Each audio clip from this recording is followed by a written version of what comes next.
The given question is which of the following statements is are correct. Correct statement बताने हैं कौन से होंगे।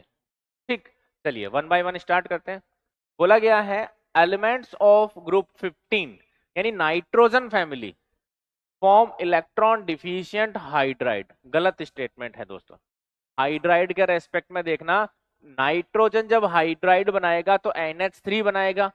बाकी के जो एलिमेंट है इसी ग्रुप के PH3 ASS3 इस तरीके से बनेंगे।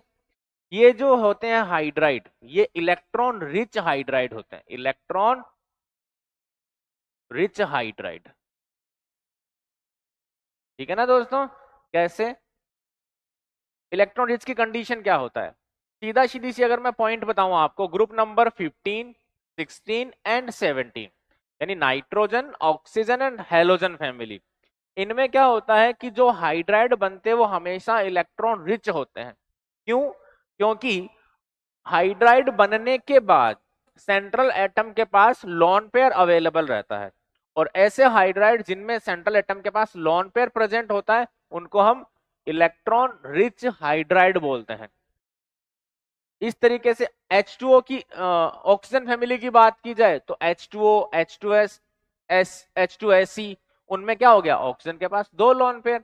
हेलोजन में HF, HCl, HBr, उनमें हेलोजन यानी फ्लोरीन, क्लोरीन, ब्रोमीन के पास तीन लोन पेयर, यानी वो क्या हो गए, सारे के सारे इलेक्ट्रॉन रिच। तो elements of group 15 form electron deficient. Electron deficient का मतलब ऐसा हाइड्राइड जिसमें इलेक्ट्रॉन, सेंट्रल एटम के पास इलेक्ट्रॉन की कमी रह जाती है। तो ये तो हमारा करेक्ट नहीं है, ये तो इनकरेक्ट है। करेक्ट ढूंढना है हमें, तो ये तो इनकरेक्ट है। ठीक है, आगे बढ़ते हैं। All elements of group 14 form electron precise hydride. समझना दोस्तों, ग्रुप 14 का मतलब जैसे CH4, SiH4, ये जो हाइड्राइड होते हैं वो इलेक्ट्रॉन प्रिसाइज बोलते हैं इनको, इलेक्ट्रॉन प्रिसाइज हाइड्राइड्स। क्यों भाई? क्योंकि इनमें सेंट्रल एटम के पास ना तो इलेक्ट्रॉन की कमी होती है, ना ही इनके पास कोई लोन पेयर होता है। जितने इलेक्ट्रॉन होते हैं वो सारे के सारे शेयर करके एक ऑक्टेट कंप्लीट करके हाइड्राइड बनाते हैं, और इन हाइड्राइड को बोलते हैं इलेक्ट्रॉन प्रिसाइज हाइड्राइड। ये ओनली ग्रुप 14 वाले बनाते हैं। क्लियर? तो ये हो गया करेक्ट स्टेटमेंट, बी हमारा आंसर जाएगा। अभी तो सी को देखते हैं। Electron precise hydride have tetrahedral geometry.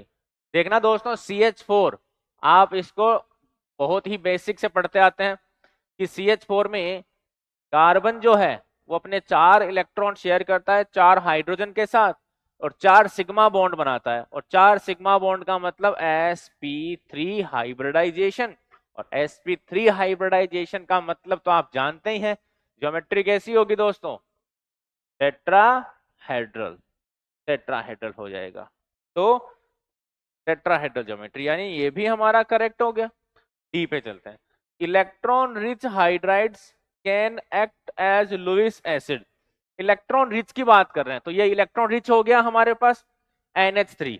तो NH3 जो है ये तो एक लुईस बेस है ना यार, दिस इज लुईस बेस, ना कि लुईस एसिड। इसने बोला है लुईस एसिड, करेक्ट नहीं है भैया, तो ये भी इनकरेक्ट।